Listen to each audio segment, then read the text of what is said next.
அஸ்ஸலாமு அலைக்கும் ஃப்ரெண்ட்ஸ். இன்றைக்கி வீடியோவில் நான் என்ன செய்ய போகிறேன்னா ஒரு சட்னி ரெசிபி தாங்க செய்ய போகிறேன். நீங்கள் நிறைய சட்னி செஞ்சுருப்பீங்க. இந்த மாதிரி சட்னி நீங்கள் கண்டிப்பாக ரெடி பண்ணி பார்த்துருக்க மாட்டீங்க. அவ்வளோ ஒரு சூப்பரான டேஸ்ட்டில் இருக்கும். உடனே ஒரு 10 நிமிஷத்தில் நீங்கள் நினச்ச உடனே ரெடி பண்ணிடலாங்க. இப்போ வாங்க எப்படி செய்யலான்னு பார்க்கலாம். வீடியோக்குள்ளே பார்த்தோம்னா அப்படியே நம்ம சேனல் முத்தாஜ் கிச்சனை சப்ஸ்கிரைப் பண்ணிவிட்டு அப்படியே பக்கத்துக்க பெல்லைக்கானே கிளிக் பண்ணிவிடுங்க. அப்போ தான் நான் போடுற வீடியோ உங்களுக்கு உடனே வந்து சேருங்க. இப்போ அதுக்கு ஃபஸ்ட்டு நான்ஸ்டிக் பேனை ஸ்டவ்வில் வச்சலாம். 2 ஸ்பூன் அளவுக்கு ரீஃபைண்ட் ஆயில் சேர்த்துருக்கேன். அதோட ஒரு அரை கப்பு நம்ம வந்து சின்ன வெங்காயம் சேர்த்துக்கலாம். இந்த சட்னிக்கு நீங்கள் பர்டிகுலராக சின்ன வெங்காயம் சேர்த்து செய்யும்போது தான் உங்களுக்கு வந்து டேஸ்ட்டு நல்லா அருமையாக இருக்குங்க.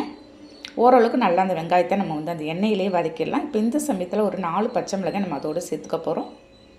அதோடய ஒரு 6 பூண்டு பல்லு சேர்த்துருக்கு. ஒரு சின்ன துண்டாக இஞ்சி கட் பண்ணி சேர்த்துக்கலாம்.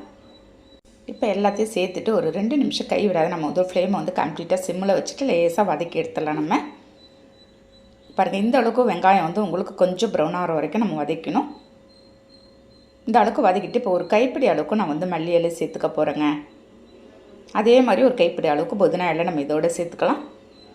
இந்த சட்னிக்கு ஃப்ளேவரே உங்களுக்கு மல்லி புதினா இலை தாங்க. அதையும் நல்லா சுருங்கி வர வரைக்கும் நம்ம வந்து ஓரளவுக்கு வதக்க வேண்டியது தான்.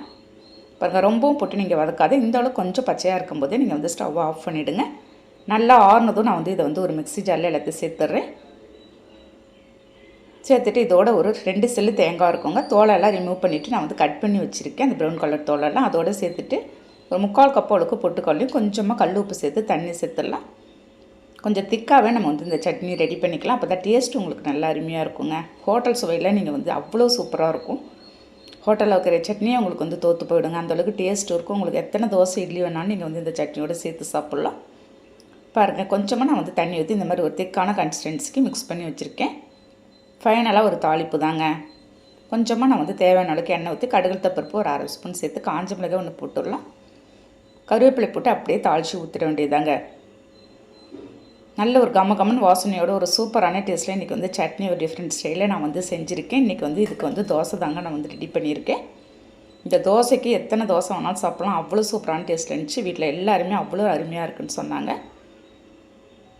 இந்த சட்னி நமக்கு வந்து ரெடி பண்ணுறதுக்கு ரொம்ப டைமும் எடுக்காது. நீங்கள் ஒரு 1/4 மணி நேரத்துலேயே இந்த சட்னியை வந்து ரெடி பண்ணிடலாம். நினச்ச உடனே டேஸ்ட் இப்போ வந்து எப்படி இருக்குன்னு பார்க்கலாங்க. ஒரு சாஃப்டான தோசையோடு இந்த சட்னி திக்கான ஒரு சட்னி தொட்டு சாப்பிடும்போது சான்ஸே இல்லை ஃப்ரெண்ட்ஸ். அவ்வளோ ஒரு அல்டிமேட்டான டேஸ்ட்டில் இருந்துச்சு. கண்டிப்பாக இந்த சட்னி நீங்கள் ட்ரை பண்ணி பார்த்துட்டு கமெண்ட் பண்ணுங்கள். இந்த வீடியோ பிடிச்சிருந்தா அப்படியே லைக் பண்ணிவிட்டு ஷேர் பண்ணுங்கள். நாளைக்கு பார்க்கலாம். Okay, thank you, by.